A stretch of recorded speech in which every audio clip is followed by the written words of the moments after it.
With an actual cure for the anti-life equation within their grasp, the heroes will need to come together and overcome new challenges if they ever hope to return life to the world. All this and more in the pages of Dceased Dead Planet issue number 3. Alrighty then, so as we join the book, we hook back on up with what remains of Shadowpact. They had been swallowed up by the zombified, melty Plastic Man at the end of the previous issue. It seems that Ragman and Blue Devil had actually sacrificed themselves so the rest of the team could live, and now Swamp Thing is using his plant power to create a protective shell around them. It's up to Satana to actually get the rest of the group out of Dodge, but once they do, they still have to come face to face with who exactly is running this other garden in Australia. And wouldn't you just know it, it's run by some rather familiar faces, mainly some of the richest and most powerful individuals in the world. The Penguin, Simon Stagg, Maxwell Lord. They've used their vast fortunes and connections to cheat death in the apocalypse one last time, and they're not ready to give it up just yet for Shadowpact.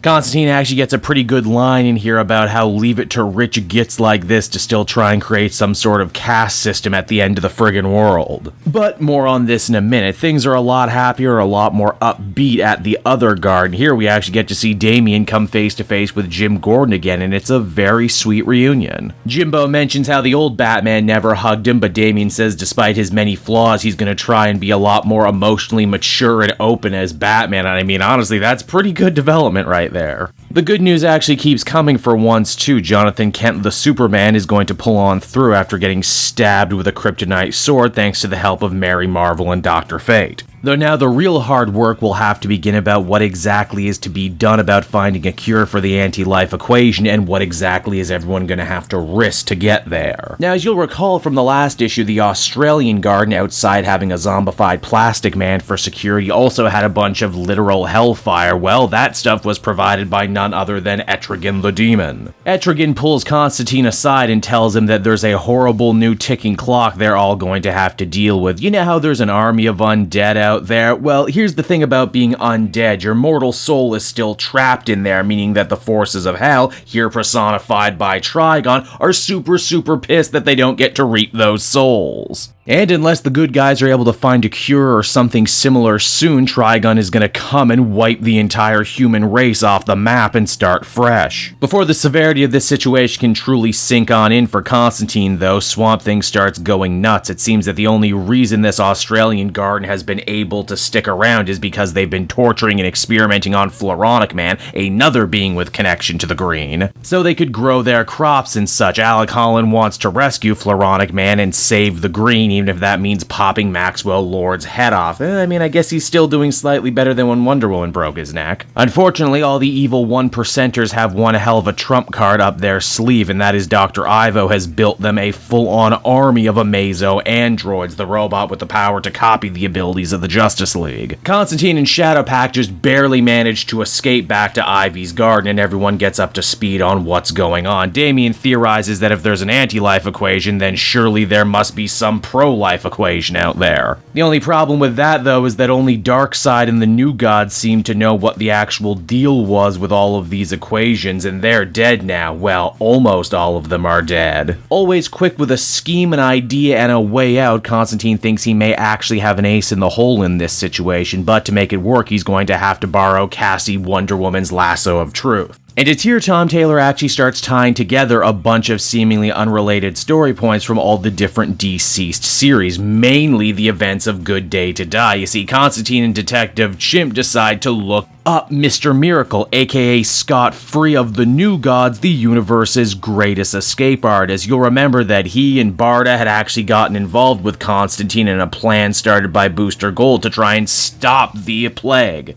Only that ill-fated time travel caper ended up blowing up in everyone's face, and Scott ended up losing his lover Big Barda. Here's the thing though, Scott survived because, well, he's the world's greatest escape artist and he can escape anything. John has a plan though to put all of this right, and he brought Wonder Woman's lasso of truth with him to prove to Scott beyond the shadow of a doubt that he is actually not lying. You see, John thinks the secret to undoing the anti-life equation lay somewhere with Darkseid's throne, but to do that, that, they're going to need a mother box to get them into space as the comic comes to a close. And so that was Dceased Dead Planet issue number 3, and once again, Tom Taylor keeps all the hits coming in this series, just when you thought a zombie plague was bad enough. Now you got the denizens of hell working against our heroes, as well as an army of Amazo robots that a bunch of rich supervillains plan to use to try and conquer what's left of the world. It's also fun too to see them pick up on a lot of the story stuff from A Good Day to Die, which, felt like, this weird little one-off story in the bigger story, but it was actually much more important to the trilogy that Taylor was telling. Overall, I think I'd feel comfortable giving this one an 8.5 out of 10. It's probably the best Justice League equivalent book we have at DC right now. It's one of the high points of my comic reading month, and it's the book that's actually making me forget about how bored I was with zombies for so long, so just can't say enough nice things about this one.